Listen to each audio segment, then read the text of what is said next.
Mrs. Pigglewiggle, Chapter 5, The Radish Cure. Up to the time of this story, Patsy was just an everyday little girl. Sometimes she was good and sometimes she was naughty, but usually she did what her mother had told her without too much fuss. But one morning, Patsy's mother filled the bathtub with nice warm water and called Patsy to come and take her bath. Patsy came into the bathroom, but when she saw the nice warm tub of water, she began to scream and yell and kick and howl like a wild animal. Naturally, her mother was quite surprised to see her little girl acting so peculiarly, but she didn't say anything. Just took off Patsy's bathrobe and said, "Now, Patsy, stop all this nonsense and hop into the tub." Patsy gave a piercing shriek and ran from the bathroom, stark naked, yelling, "I won't take a bath! I won't ever take a bath! I hate baths! I hate baths! I hate baths!" Patsy's mother let the water out of the tub and went downstairs to telephone her friends and find out if their children had ever behaved in this unusual fashion, and if it was catching, and what to do about it. First, she called Mrs. Brown, and she said, "Hello, Mrs. Brown. This is Patsy's mother, and I am having such a time this morning. Patsy simply will not take a bath." "Pardon me, just a minute, Mrs. Brown." She put down the telephone receiver and went over to Patsy, who was standing in the kitchen doorway listening to the telephone conversation and feeling very important. Patsy said, "What did Mrs. Brown say to do with me, Mother?" And Patsy's mother said, "She hasn't told me yet. But while I am finding out, you had better march right upstairs and get dressed. And then you can pick up that messy, sticky pasting work you left all over your room last night. Don't come downstairs until every single thing is put away." Patsy's mother picked up the telephone and Mrs. Brown said, "I'm sorry, but I can't offer any suggestions because our little Prunella just adores to bathe. Perhaps Mrs. Grotto could help you." So Patsy's mother called Mrs. Grotto and said, "Hello, Mrs. Grotto. I just called to ask if you could help me with Patsy. She won't take a bath and I am at my wit's end." Mrs. Grotto said, "Well, frankly, I don't know what to suggest because our little Paraphernalia simply worships her bath. Of course, Paraphernalia is quite a remarkable child anyway. Why, Thursday afternoon she said—" Yes, I know," said Patsy's mother quickly. "Goodbye, Mrs. Grotto, thank you anyway." Then Patsy's mother called Mrs. Broomrack. "Good morning, Mrs. Broomrack," she said a little too brightly. "I wonder if you would do me a favor." "Why, of course, dear, of course," said Mrs. Broomrack. "Well," said Patsy's mother, "this morning, for the first time in her life, our little Patsy won't take a bath. The very idea seems to make her hysterical, and I don't know what to do." And Mrs. Broomrack said, "Why, you poor dear, all alone in that big house with that unmanageable child. Personally, I don't know what to say, because our little Cormorant looks forward to taking a bath. Bathing is his favorite pastime. In fact, sometimes we can't get him out of the tub." "Why don't you let him stay in then?" said Patsy's mother. "Because he might drown," squeaked Mrs. Broomrack. There's one little picture of them. "Well," said Patsy's mother, and she hung up the phone. By this time, she was feeling rather depressed because it seemed that bathing was the most popular indoor sport with every child in town, but with her own dirty little girl.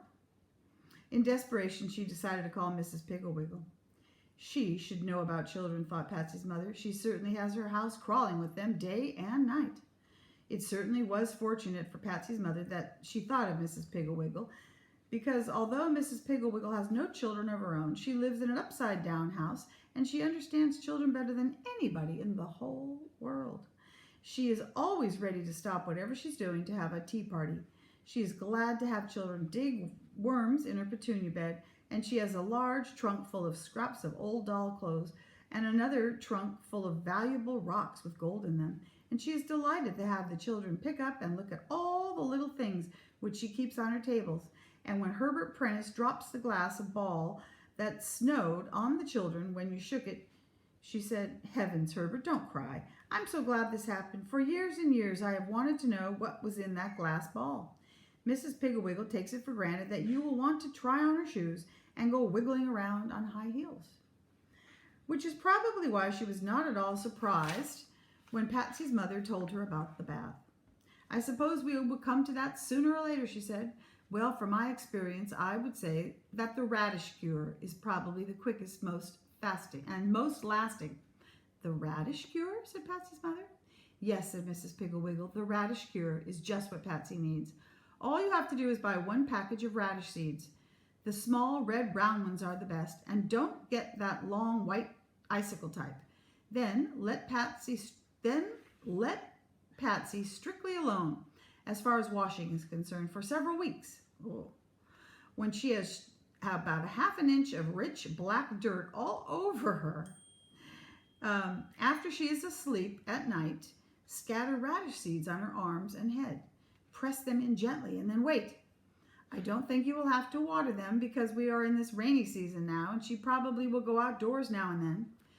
When the little radish plants have 3 leaves, you may begin pulling the largest ones. Oh, yes, Patsy will probably look quite horrible before the radish cure is over.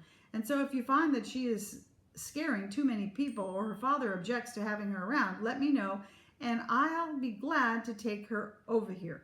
You see, all of my visitors are children, and dirt doesn't frighten them. Patsy's mother thanked Mrs. Piggle Wiggle very, very much for her kind advice, and then called up Patsy's father and told him to be sure to bring home a package of radish seeds. Early red globe, she thought they would be called. The next morning, she didn't say one single word to Patsy about a bath, and so Patsy was sweet and didn't act like a wild animal. And the next day was the same, and so the next and the next. She must be getting kind of stinky, don't you think? When Sunday came, Patsy was rather dark, blackish gray color, so her mother suggested that she stay home from Sunday school. Patsy's father, who by this time had been told of the radish cure, didn't say anything to Patsy about washing, for he winced whenever he looked at her. It's kind of where you go. By the end of the 3rd week, they had to keep Patsy indoors all the time because one morning she skipped out to get the mail, and the postman, on seeing her straggly, uncombed, dust-caked hair and then rapidly forming layer of topsoil on her face, neck, and arms, gave a terrified yell and fell down the front steps. Well, she must look pretty scary. Patsy seemed quite happy, though. Of course, it was getting hard to tell how she felt, as her face was so caked with dirt that she couldn't smile, and she talked, okay, I am antsy, I don't like that, a bath. And she can't hardly move her mouth because she's got too much dirt. And also, she had to take a little teeny bites of food because she couldn't open her mouth more than a crack. Naturally, her father and mother had to stop having any friends in to visit, except in the evening when Patsy was in bed. And even when they were not at all comfortable for fear, Patsy would wake up and call, I eat a drink of water, Eddie. Really meaning, bring me a drink of water, Daddy. At last, however, the day came when Patsy was ready to plant. That night, when she was asleep, her mother and father tiptoed into her room and very gently pressed radish seeds into her forehead, her arms, and the backs of her hands. And when they had finished and were standing by her bed, gazing fondly at their handiwork, Patsy's father said, repulsive little thing, isn't she? Patsy's mother said, why, George, that's a terrible thing to say of your own child. My little girl is buried so deep in that dirt I can't even remember what she looks like, said Patsy's father, and he stamped down the stairs.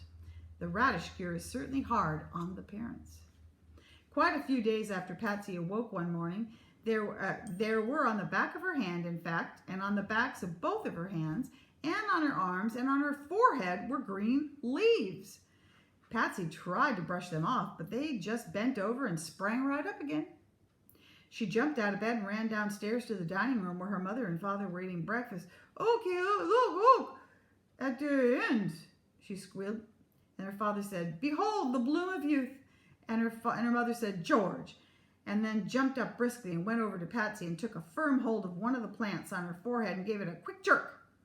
Patsy squealed, and her mother showed her a little red radish she had pulled. Patsy tried to pull one from her arm, but her hands were so caked with dirt that they couldn't grasp the little leaves, so her mother had to pull them. When they had finished one hand and part of the left arm, Patsy suddenly said, oh no, I want the death. What did you say? Asked her mother, busily pulling the radishes and putting them in neat little piles on the dining room table. Oh, I want a bath. And Patsy said so plainly that it cracked the mud on her left cheek. Patsy's mother said, I think it had better be a shower. And without another word, she went in and turned on the warm water. Patsy was in the shower all that day, and she used up 2 whole bars of soap, and she didn't even come out for lunch. But when her father came home for dinner, there she was, waiting for him at the door, clean, sweet, and smiling. And in her hand, she had a plate of little red radishes. And that is the end of chapter 5, The Radish Cure. Next will be chapter 6, The I Never Want to Go to Bed Cure. All right.